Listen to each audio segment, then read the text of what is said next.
We're going to wait for a few seconds to let people log on. They're entering now. Just give us about 30 seconds or so.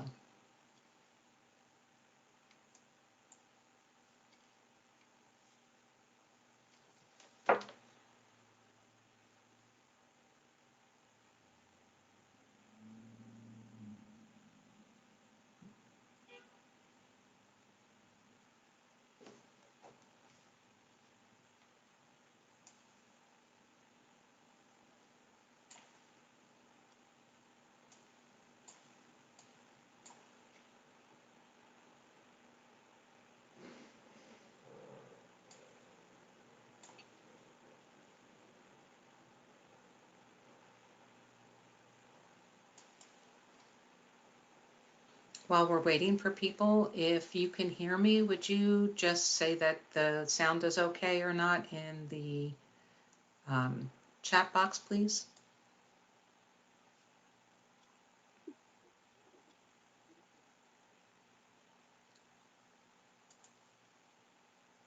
Thank you, Lindsay. Like I'm assuming mine is okay too, since Laura could hear me.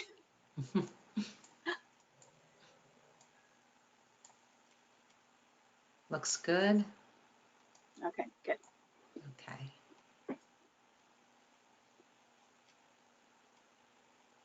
Looks like those logging in have slowed down. I think we can get started. So welcome. Go ahead, Luanette, you can start. I was just going to say, normally I would stay on camera for this, but my camera keeps freezing. So I'm going to take myself off so it is not uncomfortable for other people seeing me in, you know, weird frozen mode. So take that off. Okay, so welcome. Thank you very much for coming to this training today. I appreciate it, and I really hope you guys get something out of it. We're going to conduct a program overview, kind of go through some of the available resources during the presentation. So you can feel free anytime to use the question box to submit some questions that you might have. And in between each topic, we're going to pause and address your questions before we move on to the next section. So Laura, can you go to the next slide? Okay, so here's the agenda. Here's what we're going to review today. Next slide. All right, so we are going to start with a review of the HAF plan.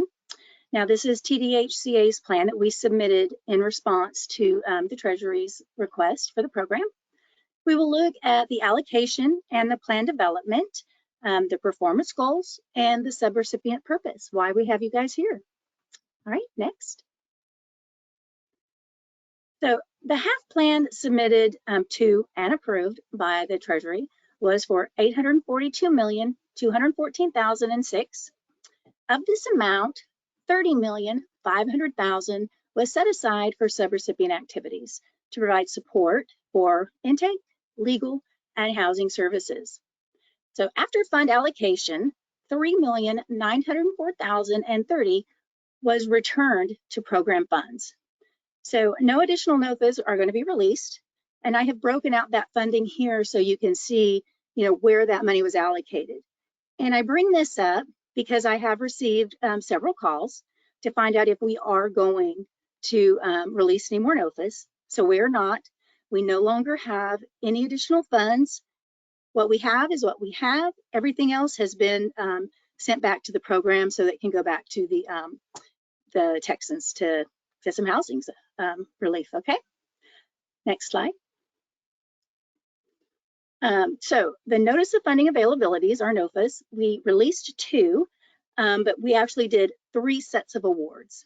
So the first award was issued in July, and we had 20 subrecipients receive those.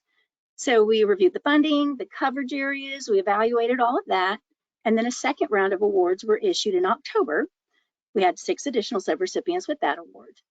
Since we still had funds available, we issued a second NOFA, and we received 8 additional contracts with that and 5 new subrecipients.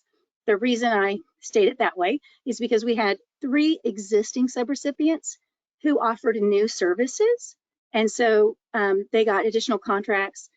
So it didn't actually add subrecipients to us. But so to date, we have 34 contracts and 31 subrecipients.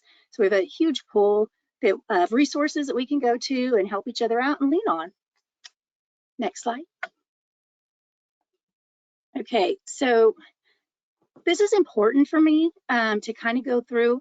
No one has performance goals, right? Your goal is what you said you were going to do in your proposal. If you said, I mean, we're not going to say you had 300 intake personnel per month. It's not cut and dry like that. What is required is what is laid out in your contract for you to provide the services that you promised in your proposal. This includes the services of intake, legal, housing, in a manner that will allow you to draw your funds down in accordance with the funding and benchmarks that are required. And I know that's really vague, but only you know how you're going to do that. Everyone has a different funding amount. Everyone has a different area. So that's going to be different for everybody. So in other words, you can't continuously submit supplemental reports with zero activity or low activity. There's no way to show that you're actually going to meet those contractual requirements if that's what we're doing, right? You have to justify how you're going to meet those benchmarks. If you miss one, I get it. You know, with first quarter, you didn't get 25%. Show us how you're going to do it for the other 3 months, right? So that's what the goals are. That's how we're meeting that. So I want to make one other point, because this has been brought to me, so I really want to address it. You cannot submit a blanket dollar value for administrative costs. So I bid $1 million for administrative costs divided by 12. Here's what I bid each month. That's not how this works. You're going to receive an audit, and you're going to have to show payroll, expenses, timesheets to validate those expenses. So you're going to have to show that whoever you're billing every month in your administrative costs actually worked on that program. So I received a couple calls that said, I know someone was on here, they bid it at 100% for whomever, and that person has more than one contract. So there's no way. Okay, well, I'm not sitting here questioning anybody's values or integrity, but make sure that if we're doing that I guess that we're not, I don't know how else to say it, you will get caught. And we're going to do desk audits to everybody. And I don't want anybody to get caught in that situation where you can't justify your hours, because then they're going to take that money back, right? And it's not just money back from you, it's money back from Texans that could have received that to save their houses. So that's really, really important. Make sure anything that you draw for, that you invoice for, you can justify if an auditor walked in your door that day. So anyway, we're trying our best to help you with that. We're meeting with you guys constantly. We're going to go over your sheets to find out, what is your spend rate? What is your burn rate? How are you guys doing? Do we think you're going to be able to spend that money by the end of the year? Do we think you're overspending, right?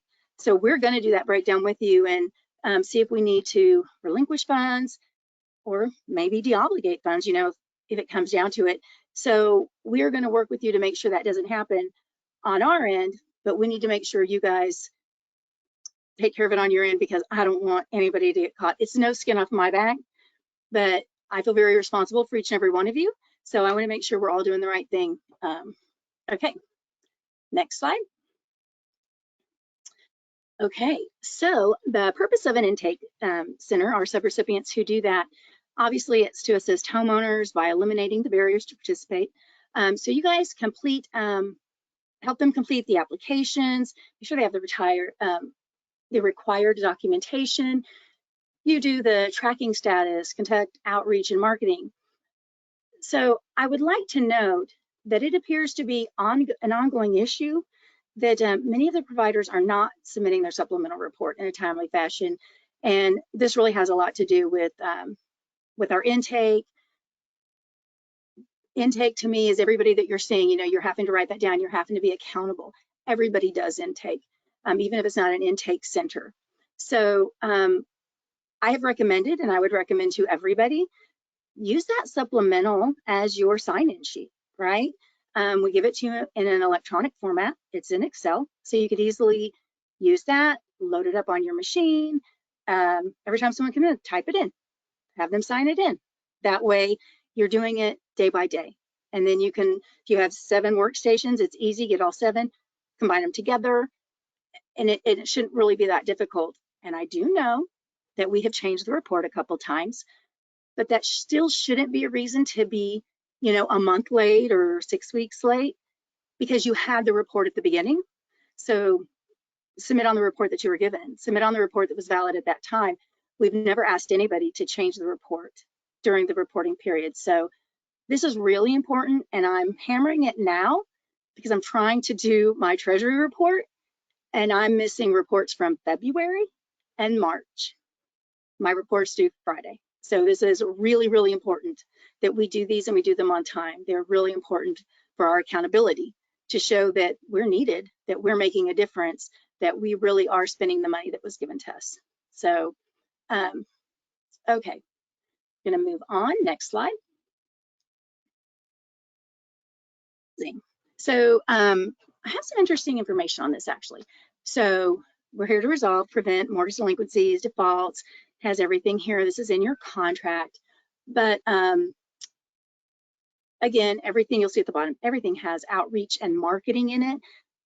We're all responsible for that.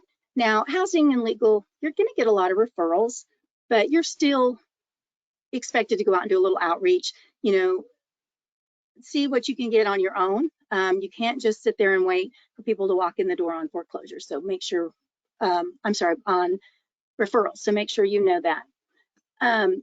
But what I wanted to say here is you guys are doing your HUD certified counselors. So you're doing classes anyway. And I want to make it clear that if you're doing a counseling course, just because that person did not come in for half services, if it is determined that they are qualified under half, they may not have known, right? You can find out and they can be counted on your sheet. Now, obviously, that's not going to apply to, the pre-programs you have, the first-time homeowners and those kind of programs. But again, that's part of that outreach there.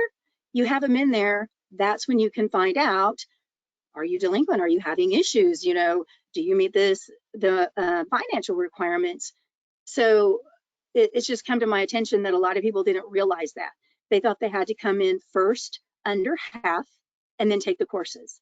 But if they're taking the courses and then you realize that they would have been eligible, talk to them about that. And that is the same as your outreach and your marketing. And I just don't want you to lose out on opportunities when you are really seeing clients and then, they're not being counted for you. One other thing that I want to mention on housing, there's been some conversation about HUD certified counselors versus HUD certified agencies. So we've been looking on what's required by the Treasury, what's required by our HAF plan, what's required by our NOFA. And so we're working with legal to get the clarification on this, because our NOFA does say it only requires HUD certified counselors, not agencies. So right now everybody's in compliance. If that changes, if a new decision is made, if we get different guidance on how we're performing it now, then I will let those who are affected know. But from my understanding, from the contract specialist calling everybody, those who don't have a HUD certified agency are in the process anyway and have already submitted the paperwork. But I just want to make sure that everybody's aware of that. I know others kind of keep track of other people, and it's like, well, they're not on the list, and some people are under an umbrella of a different name. Some have their paperwork put in and they're just waiting for that final note. So we are aware, we're looking at it, we're researching it, and we are making sure that we're doing the right thing on that. So next slide, to legal. Okay, so provide legal counseling. Here's a list of the things that legal provides, and it's in their contract and it's in our NOFA. Legal is a little different than our other services, and this is why I want to say that. The question was brought up. I brought it to our legal department. and found out that legal provides many services. You're going to see all this here, and each one of these, technically, I guess, could be considered a service, and they can be counted individually. So the example was somebody comes in, they're referred, they come in and they do their initial consultation. That's a service. And then they have to come back to fill out documentation, I don't know, maybe to get the lease changed or whatever, the deed changed in their name. That is another service. Well, then they have to go to court for whatever. That is another service, right? So they are counted as duplicated, right? The first one is unduplicated. That's your first time. But after that, they're previously served. They're listed in there as previously served, or as our report says, you know, duplicated and unduplicated. And that is important that you list them all. You get credit for every time you see them. We have to have that though, because we report two different ways, duplicated and unduplicated in our Treasury report. So if you haven't been doing that, please let your contract specialist know, and you know, they can work with you to kind of update some things, because it's not something that I had ever thought about to explain until somebody had asked me the question. I didn't really realize how many times somebody could go back and need, you know, several legal services like that. So I just kind of want to make sure that I put that out there. So Laura, do we have any questions before we move on to the policy and onboarding manual? Let me take a quick look. Just somebody asking if they can get a copy of the presentation, and yes, we'll make sure that the slides are available. And let's see.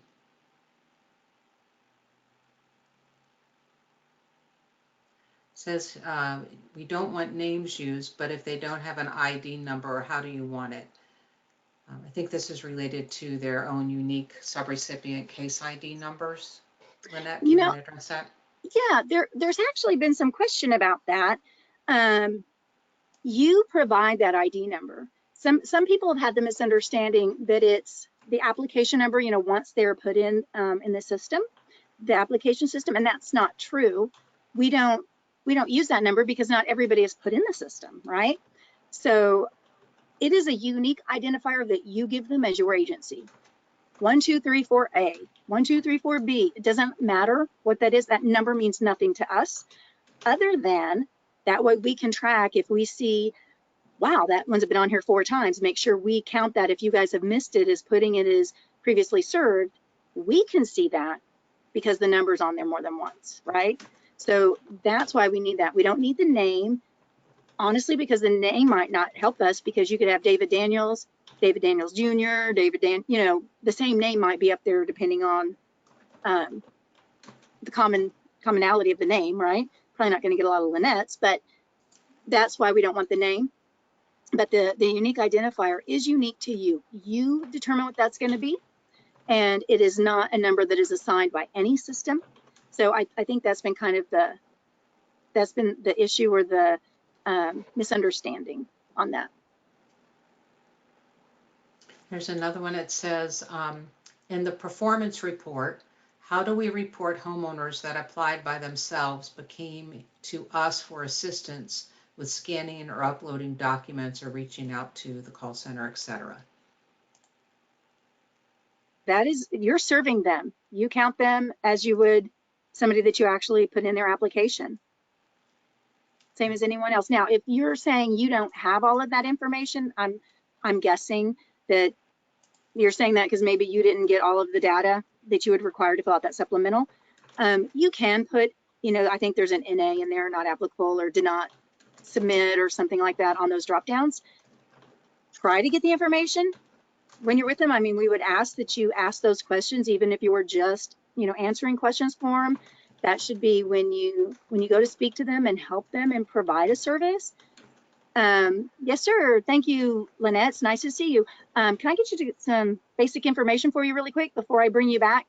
Those kind of things, so you can get the information you're going to need for that supplemental. If you don't, if somebody forgets, I don't know, you can go ahead and put they're not provided, but you do get to count them. I mean, you served them, you provided them a service. Okay, so also on your supplemental report, you can mark them as previously served since they already put their application in, and then you can indicate the service that you provided.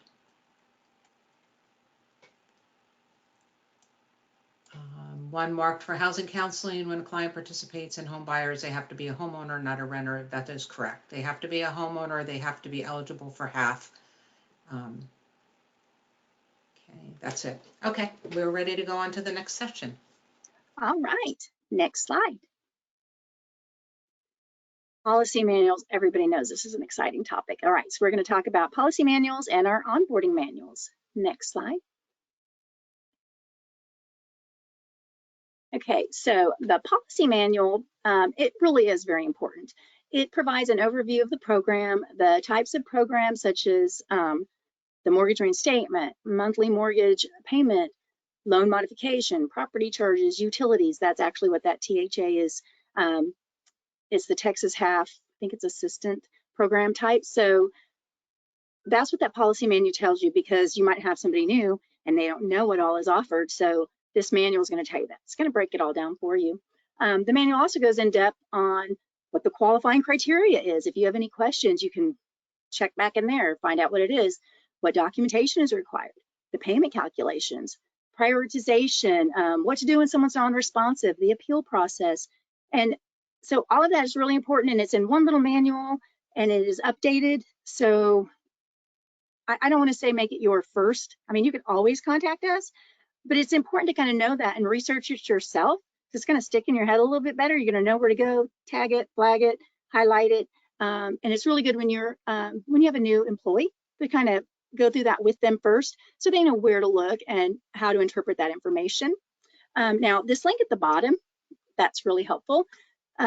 So this takes you to the Texas Homeowner Assistant page. And that is actually where the policy manual is kept. That's its home. But it also has a lot of other program resources on there. It has, some forms, the application instructions, just a lot of great information. So if you haven't gone there, make sure you hit up that website.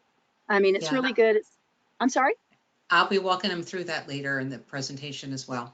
Perfect. Okay, good. So you're going to see that's amazing. So keep that one in mind.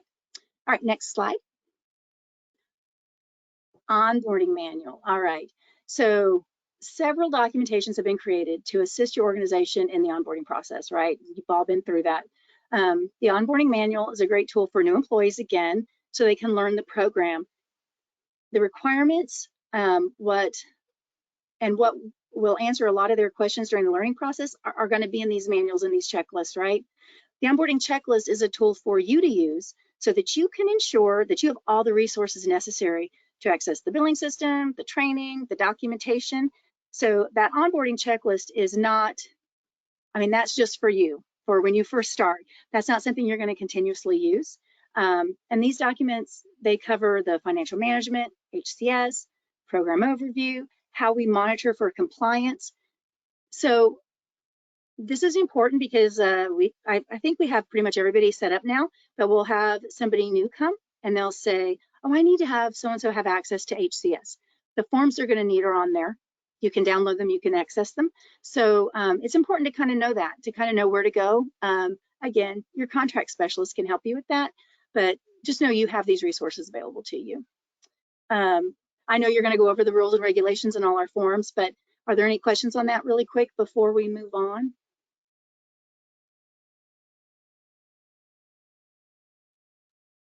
I do not see any new questions, so I think we can keep going.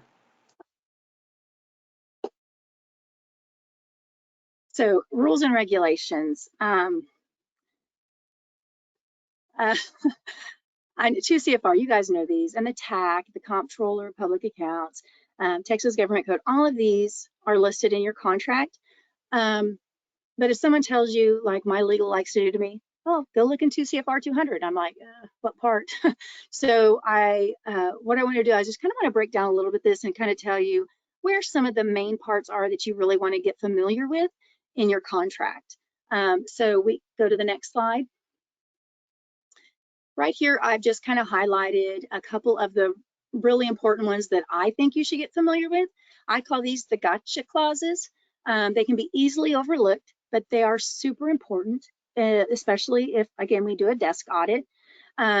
This tells you your conflict of interest policy, right? What you have to have, what needs to be signed. You know, you according to that ISPA we've all been talking about and worrying about, says you have to have a signed conflict of interest policy on hand. Your record retention and access, you have to have that. You have to show, and you did it in your proposal, right? You said how you were going to record your records, how you're going to collect them, how you're going to store them, which is great, but it also has to be in accordance with the subpart D of 2 CFR. So you need to make sure that you are complying with that. So these are some really good clauses just to kind of go in, look at. The prohibited expenditures, really good, really important. Any questions, definitely call contract specialists. We're here, we'll help you. So program income, I think that's important. Program income that is earned must be returned to the department. So I don't know, those are some catchy ones. So I just, you know, take the time to go look at those. Not that they're not all important, but the 2 CFR is long and big, and so these are some ones that are really important to look at. Next slide. Okay, subpart D. I find this important because this is, again, about the written procedures that you have to have. I just talked about that a minute ago too, but we are not going to ask you for these procedures. You don't have to show them to us. We don't have to review them and approve that they're right, but we have the right to. If we think that you're not following them, if we think there's a conflict between what you said you were going to do and what you're actually doing, we can ask you for a copy of your policies at any time, and you have to have them. Also, the desk auditor, first thing they're going to do when they come in is they're going to want to review your processes and your procedures. So you need to make sure you know what you're supposed to have on hand so that you have it there. Now, Part E tells you what you can and cannot invoice. To me, this is tricky because contracts are different. I've heard more than once, well, when I was on blah, blah, blah contract, I was able to, completely different. You're able to have a vehicle on this contract. I'd say 99% of other contracts, you're not allowed to do that, right? So you need to understand the contract, but you also need to know what is allowable, what's unallowable, what would be considered reasonable. And any of those questions you might have that you're in doubt, go to your contract specialist. Your contract specialist is the one who approves your draw. They approve your expenses. So saying I got authorization from, I'm even going to say Lynette, whatever. If the contract specialist isn't there with us, isn't on that conversation, that's not good. That's not right. They need to be aware of that approval. They need to be the one who gives you that, so it's in their records, so that they know when they see it. Otherwise, it's going to hold up your entire draw. It has to be a person who's authorized to give you that approval. I am obviously authorized to give you that, but again, it needs to be your contract specialist, so it's in your file, so they know to look for it.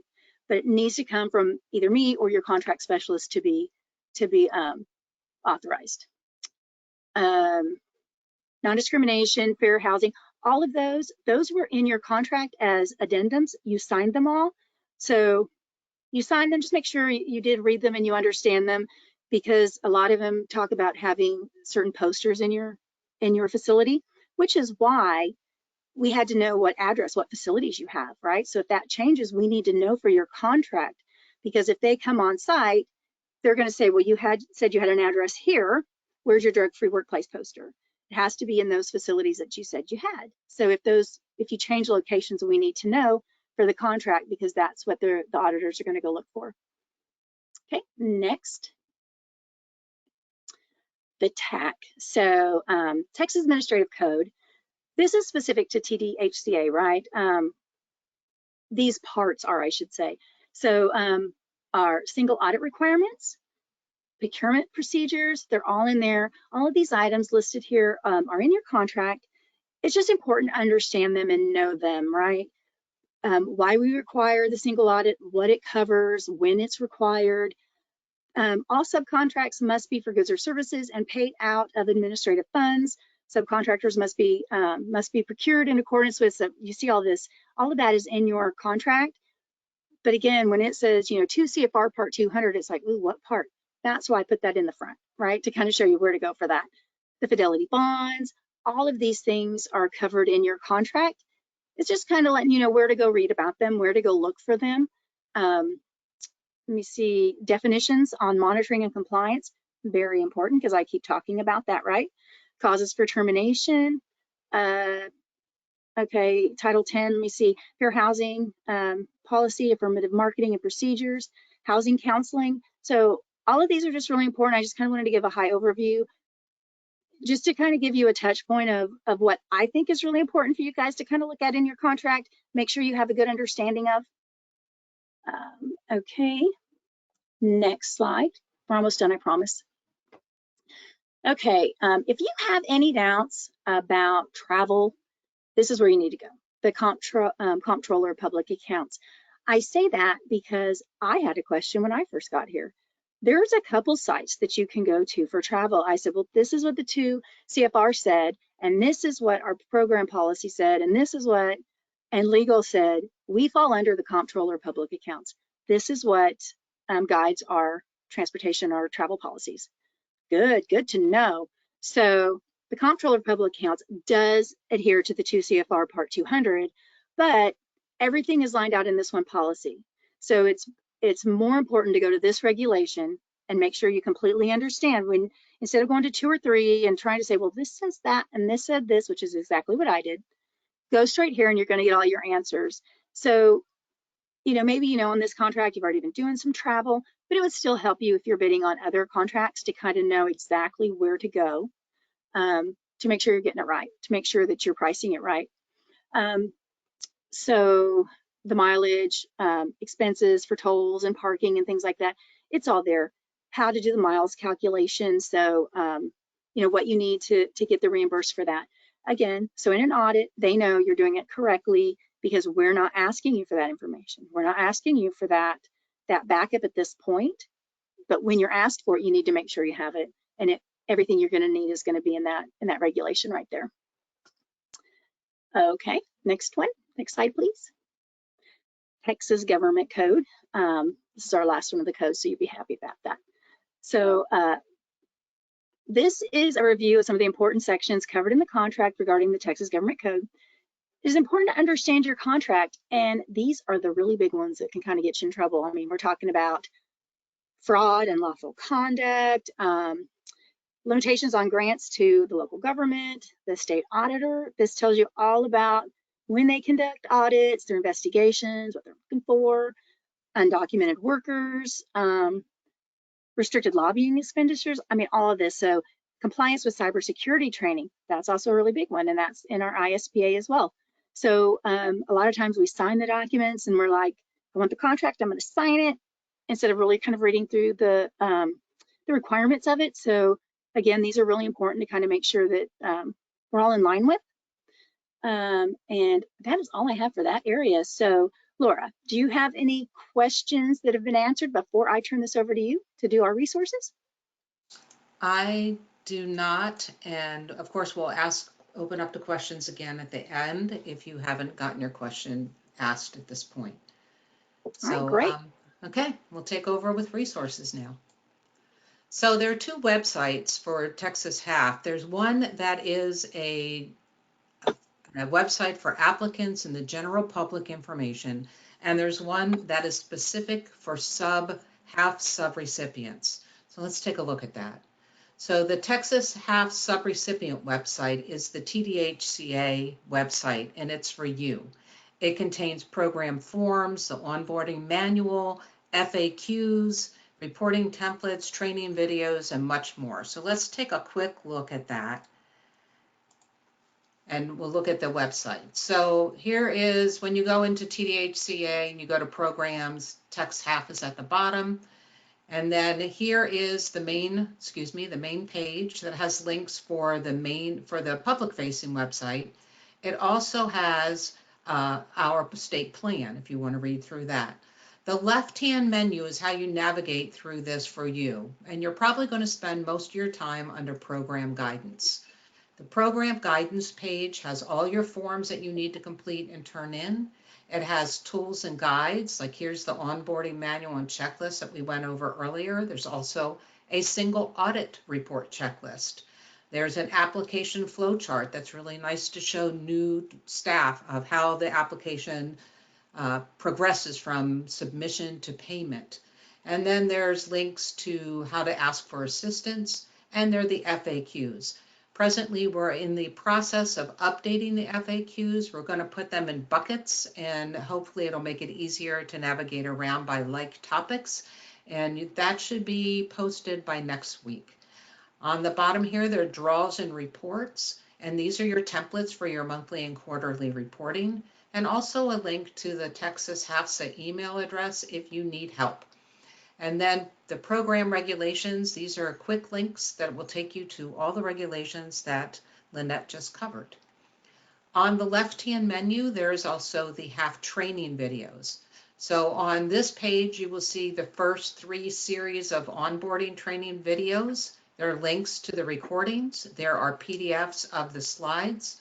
And there's also last week's performance report training with a recording, slides, and an example of the new supplemental report filled out for you. There's how do you use the application portal. If you have new staff coming on, they can sign up for every other Wednesday. The application system folks will take you through how to fill out the application for intake centers. And then there's also one on how to apply for just the regular population.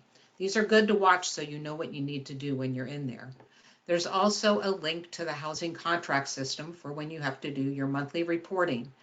On this page, you will also find a user guide, and you will find how to get log-on instructions. If you have somebody new, you can submit your request for log-on information here if you're having any trouble. So that's the subrecipient webpage. Then there is the public-facing webpage. This is the Texas Homeowners Assistance webpage. And on this one, you can do a do I qualify? And it takes the owner through simple questions. Are you a homeowner in Texas? Is it your primary residence? Were you impacted by COVID? What county do you live in and how many people are in your household? What is your income threshold that you need to be under? And do you qualify there?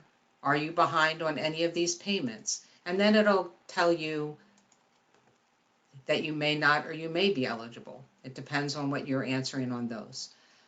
In addition to that, there is an Apply Now button that most people who apply themselves use. And in the top right, there is a login for your staff to log in order to submit applications, to go back into an application they've already submitted. Under Resources, you will find the attestation form, the program plan, the term sheets, and then here's that Texas HAF policy manual. And this is in the process of being updated. So when you go to this page, hit the refresh button in the next week or so, you should see this date change because we are actually updating a few of these. But when you open up each one, it'll tell you information about it. I can tell you that I initially didn't read through this, and when I went back and I read through it, I was like, ooh, I should have done that first. So also under Resources, there are energy saving tips for people who have high energy bills, utility bills. There's Certified Housing Counseling search button. There's How to Apply video, and there's loan servicer resources. So if any of your staff have trouble with a loan servicer who's not wanting to participate, this is a really good link to send them so they can read about it and what it means. There are also FAQs on this webpage. These are put in buckets of general, program, eligibility, application, payment system, and fraud.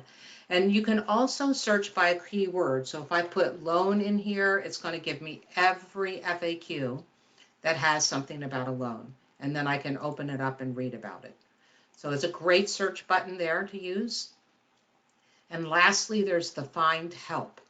So if I'm trying to find help, and let's say I live in this area, I can say, oh, not very many people servicing my zip code. But say you're looking for, oh, let's just go to B County. And then I can search by service type, assistance type, or language, and I can see who serves that area or supports B County and what type of service they offer and their location. One thing I do want to point out here, though, is right here, when you're referring people, have them call to confirm the hours of operation, appointments, and what to bring before visiting, because we don't want people to drive around and then the office is not open, or they needed to bring something. So it'd be helpful to do that. This View the Texas Homeowner System Program dashboard is kept up to date, and this will show you total assistance paid, what's been approved, how many households have been, unduplicated households have been served, how many are in queue yet, what's the average amount of assistance, and how many program funds are remaining, and it kind of breaks it down by the service type. So that's might be of interest to you. You can also look at geographic information and demographic information. So that's all on the Texas Homeowners Assistant webpage. Communication tools. We have created many ways for you to communicate to us and for us to be able to keep you updated. So let's take a look at these. So first, let's look at the SharePoint. Now, I know the SharePoint's been of an issue. Several people have struggled with us being able to give you access. We are working on that. If you cannot access things that you need that are in there, you can contact Richard, or you can email the TXHAF email address, and we will email you those materials or a link to be able to obtain those. So the subrecipient SharePoint is where we post resources that are not for public access, such as the outreach materials that contain our logos. So if you noticed when I went to the public-facing website, the outreach toolkit Dropbox link is no longer there, and we had to remove it from the websites because we have people that are going in, and those logos can be used for people committing fraud or scams. So all of those materials are now posted to the SharePoint under the Marketing Files folder, and it's entitled Outreach Toolkit Download, and you will get a link there in order to access that toolkit and that Dropbox. You will also find the media plan there. And the marketing section contains links to forms for reporting your outreach and service center locations. In the general file folder, you will find the forum slides, additional tools and resources, our email policy, a copy of the last Treasury report, and a video about TXHAF. And the general section is where you can post photos, questions, or share best practices. There's also a folder entitled Subrecipient Forms that contains Spanish versions of the attestation and consent form as well.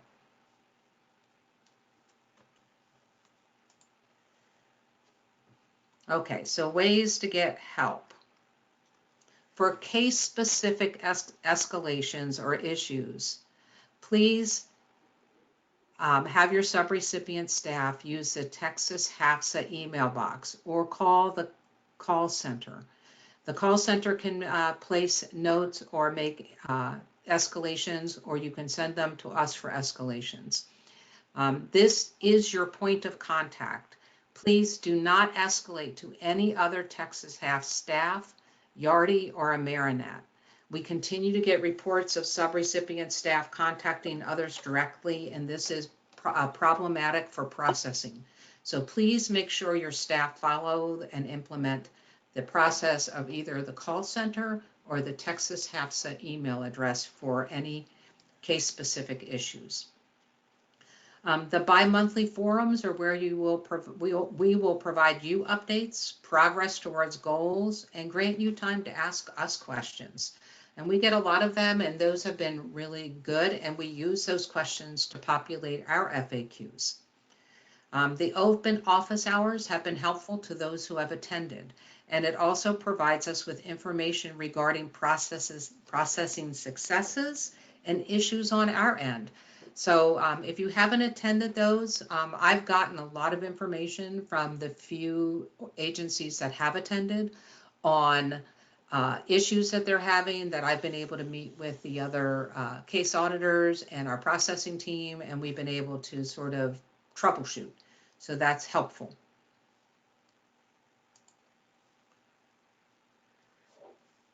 So in February, we launched check-in meetings. And these check-in meetings have been really important because these U.S. Treasury funds have a short time frame. So quick startup, performance, momentum, and reporting are crucial to the success of this program. We implemented the check-in meetings and have been meeting at least monthly with every subrecipient regarding your data, your specific data. We've been looking at strengths and weaknesses. We've been looking at opportunities and threats. If you've ever heard of a SWOT analysis, we've started doing those. And we've been providing guidance and resources for success. Because if you are a success, then we are a success, and Texas homeowners are the winners, which is the ultimate goal that we're looking for. So who to contact for outreach, marketing, or technical assistance? That's usually Richard Castagnon, and that's his email address. For training, that would be me, and there's my email address. For SharePoint issues, that is Brittany Moreno. And all contract-related questions, issues, or concerns, you should contact your assigned contract specialist. I believe at this point, we are at the end of our presentation. So let's see if we have any additional questions. Let's see. How do we help homeowners that are having their mortgage carried by a citizen, not a lender? I'll take this one, Lynette, because I'm actually verifying these. Okay, So thank you. these are called third-party servicers. And so those individuals who are carrying the loan, we need either the deed of trust or a contract for deed that's signed between the parties. We need an accounting from the servicer, that individual, as to what payments were due when and when did they get behind, and a tracking of the payments showing where they got behind and what they owe at this point in order to bring them current.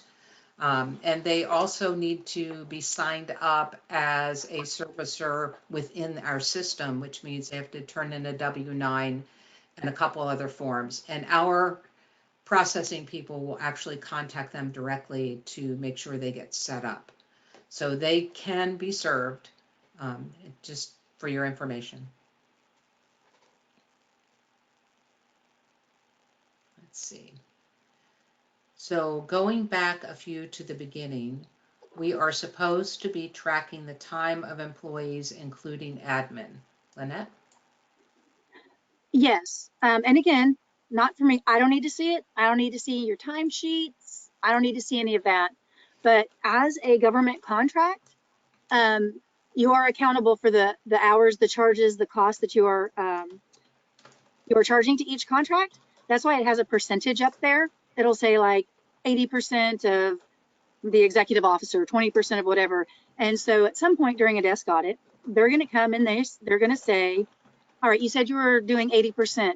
Where are you showing the 80% that you charged to this contract? You know, what's the 20%? Where are those hours? And they're going to want to make sure that you're delineating your cost accordingly. And if you're saying 100%, same thing. You can't have 100% on 4 contracts. A person can't do that. So yes, you do have to make sure that you are accounting for that appropriately for an audit. Okay. What are the steps to sign up with their W-9? Who do they contact or call? If they go to the loan servicer on that Texas, let me go back to that. Let me show you.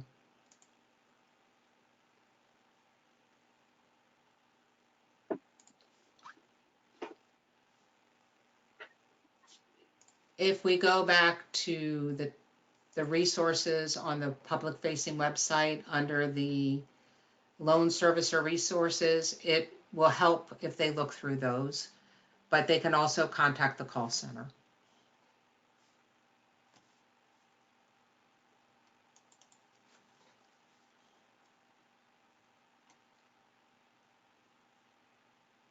And I don't see any others in here. I'm going to give a few minutes to see if, a few seconds, see if anybody else has any questions.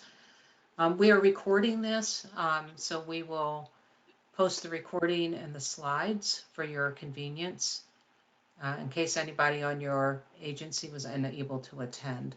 Lynette, do you have anything else? I don't, oh, let's see.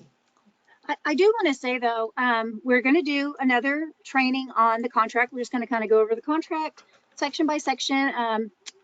But other than that, if you have another training you would like us to do, if there's something you're really struggling with, I mean, I know we've done the draws and the supplementals. Let me know. We're here to help you. We want to help everybody succeed. So if there's anything you think would be beneficial, let us know and we will develop a training and we will get that to you. Because like I said, it's not just this contract, it's going forward. We want to make sure that any other contract you do for the state is successful. So if there's something you think we can help you with, let us know and we can do our best to develop something on that.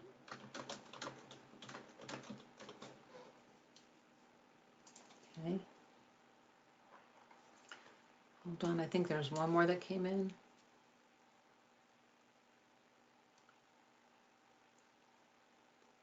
Carolyn, yes, send it to the TXHAF email address for those that are our third-party lenders that you need to get signed up, and we will have them reach out to that person. Just make sure you provide their contact information and name so that we can work with them, okay? Great. Okay. Well, thank you all for your time. We really appreciate it, and we will meet on Friday for the next part of this series. Please, when you attend on Friday, make sure you bring a printed copy of your contract, or you have an electronic copy that you can highlight and mark up, because we're going to be going through that in depth, and it would be good for you to have a copy to underline, mark, and make notes. Thank you, everybody. Have a great afternoon. I appreciate your time.